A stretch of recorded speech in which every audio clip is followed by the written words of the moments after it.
Well, good morning. This is Vic for thepracticalprepper.com. Welcome back to another video. It's been a little while since we'd put anything up since my son returned home. But it's Sunday morning here in Reno. It's sunrise is not very far away, but temperature's up, so it should be a really nice day. I think we're going to get close to 70, and you know, for middle of March, that's pretty amazing. So a few things that we've been working on. This is, you probably see this rock right here in front of you. One of the issues that we've had, even though we're going through a drought, is that from time to time when we get our rain, we get buckets full. You know, it looks more like a cow pissing on a flat rock. I mean, it's a tremendous amount of water in a short amount of time. So water capture or water routing for reuse later and mitigating damage was pretty important for us. And one of the issues we had here was this particular excuse me, section of the road here, where it drops off down the hill toward the swales. This was constantly eroding, and a lot of that was due to the former owner putting railroad ties in, and when all of this water that comes off the hill here hits this, it just erodes this road. And so I've repaired it a whole bunch of times.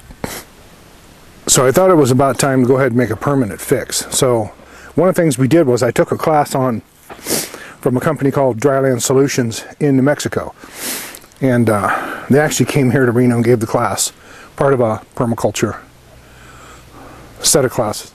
And from those classes, what Dryland does is that they go around the country by contract and they repair erosion areas, national parks, forests, you name it, they go and do it. So it was a very, very good class. And so what we decided to do with this was to take the take the flow of water during events and channel it and run it down this rock channel to basically to a bowl. It will drop into a bowl or a pool, the upper one, and then we'll transport it across on a very shallow slope to a media luna, which is just a formation of rocks that will either concentrate the water or spread the water. So we pretty much did that. I ordered 20 cubic yards of 6 to 18 inch rock, and I think I have another 11 yards of 1.5 inch rock. So that's what I bought for the project. I ended up being short just because in areas some things grew and some things shrank, but this is kind of the beginning. This is where the water kind of really starts to enter the system and along the driveway and goes down. So we did a few things. Okay, back with you. I gave you a little different angle. One of the things that we put in was a rolling dip. It's right here on this side. It runs into this bowl, so this is the bowl part right here. So this is the bowl. This is where the water, as it comes down the hill, will fall into. And then from here, what happens is there's a slight grade, and the water will end up going down toward the media luna, which is at the end down there. Now, there's a little area with dirt. I didn't have enough rock. And the problem is this time of year, the quarries are closed. They're not going to start they're going to open the quarries back up probably for another month, and then of course they'll go gangbusters. But right now the stocks are extremely low. They just don't mind during the winter time. So I'll be able to get that and finish it. And I have to finish this little section down. Another smaller bowl. It's going to run back into another little area to mitigate water. But this was a pretty big project. It was probably more than I personally can do. So we reached out to the RT Permaculture here in Reno and our meetup group and put together a work bee that I think, well, we had quite a few people show up. Everybody jumped in, everybody wanted to learn what we were doing, and worked out really well. We got a lot of work done in one day, but I was happy. So this is kind of one of the projects that we're working on. Another one, if you can see it. Okay, so this is another area I wanted to show you. This is in between the main swale and the toe swale. It's kind of that area that I did a video on where I seeded it with grass, and I did. And I did it actually above the toe swale as well. And I can kind of show you real quick. You can see that area, you can see the green coming in. right up above that toe swale there. And it's starting to green in. We'll see how that goes during the spring and what we actually get out of it. But this area right here, if you can see, you see what looks like lines in the dirt. Well, that's actually what it is. I did that with the tractor. And what we've discovered, you know, as in most projects, when you do a project and then you kind of look at it and you go, well, that didn't work. What we found was that the spillway on the toe swale, which is right there, should not be there. It should be right about there. So it should be further down the swale. We made that error, and now to correct it, we have a couple things. We can either build up soil from the base of the spillway at the toe swale, so that, and then build it in a way that it directs water away from its downhill path that it currently has. What happens now is it runs downhill. It simply runs downhill to another level sill at the main swale. So what we should have done was have the upper one flow down to the swale instead of from spillway to spillway. So what we decided to do took the least impact and the quickest job. And what we did was we came in and we dug parallel lines on contour, and we created real lines in the soil.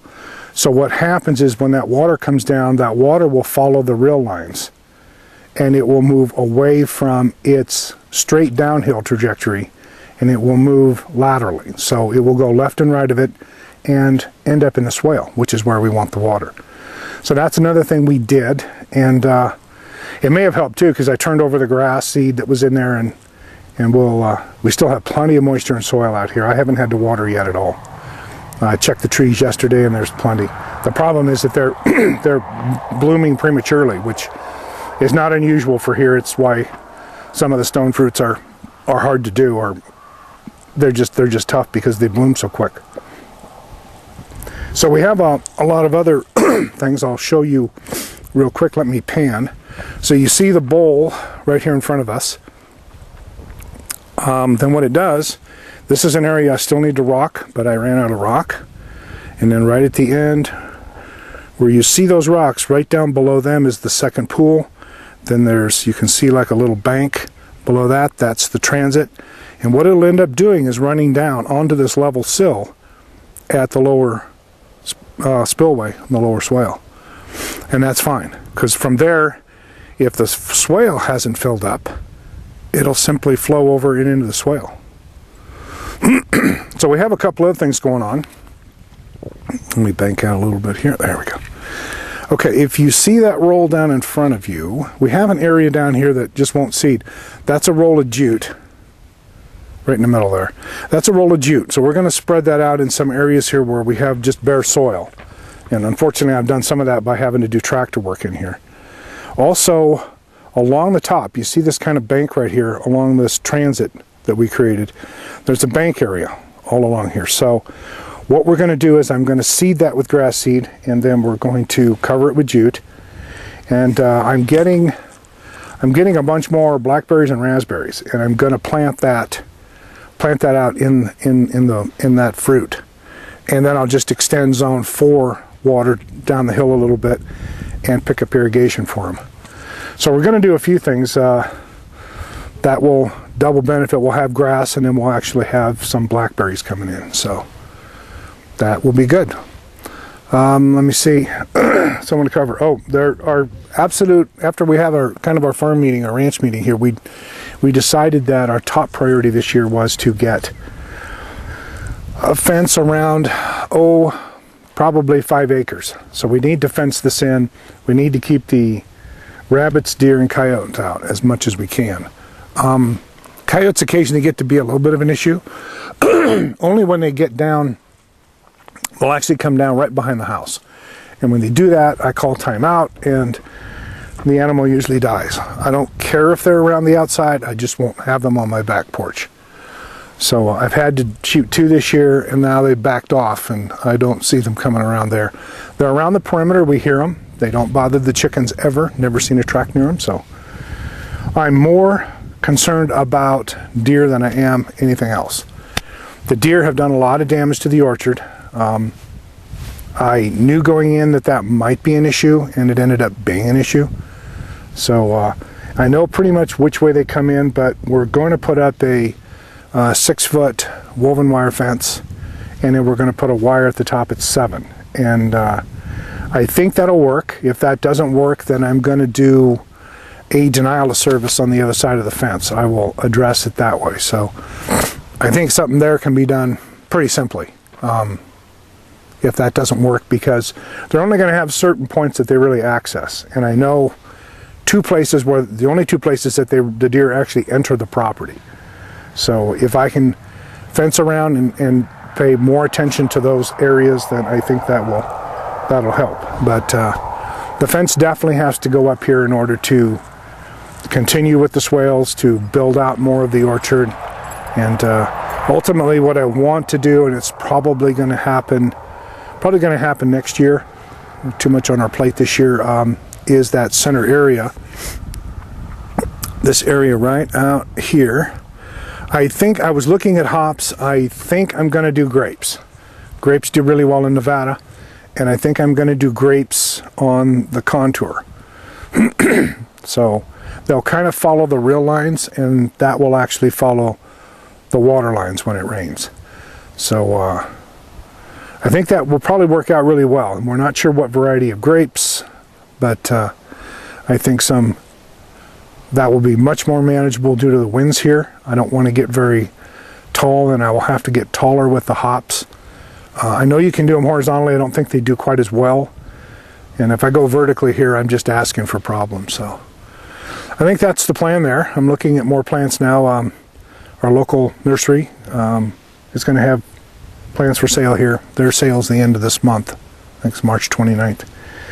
And then, of course, I've got Burnt Ridge and a couple of other orchards nurseries that I've ordered from before. So that should work out pretty well. And I think all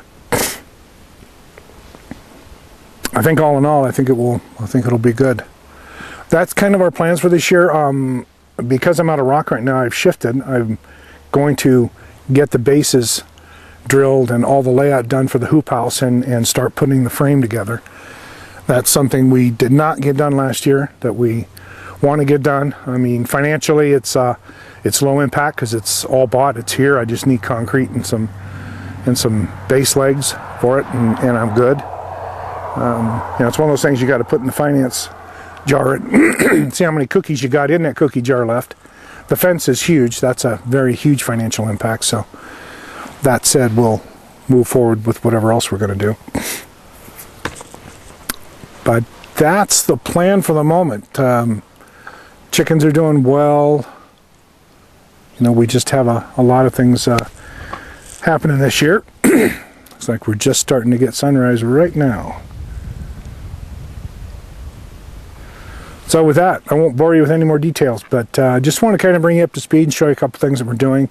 It's been a little bit quiet. We've had a lot of other projects and going on, and we're going to get back to doing more updates as we move along, and we'll keep you guys in the loop. And thanks for subscribing, thanks for hanging around, and love your comments when you guys tell us what you like and what you don't like and what you want to see, and hey, how are those swales doing? We kind of enjoy that. So you guys take care, and we'll see you next time around, and we're out.